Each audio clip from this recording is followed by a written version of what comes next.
राजस्थान के किस जिले में 21 जून को सूर्य की किरणें सीधी लंबवत पड़ती हैं?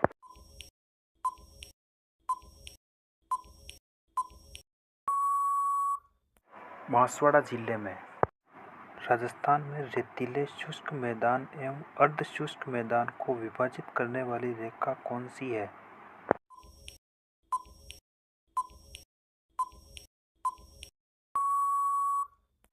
25 सेंटीमीटर वर्षा रेखा।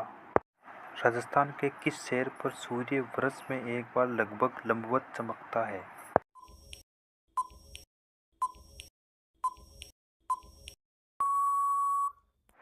बांसवाड़ा में।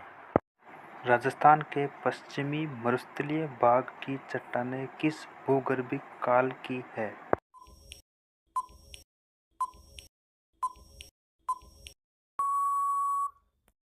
जुरासिक एवं इयोसीन युग की।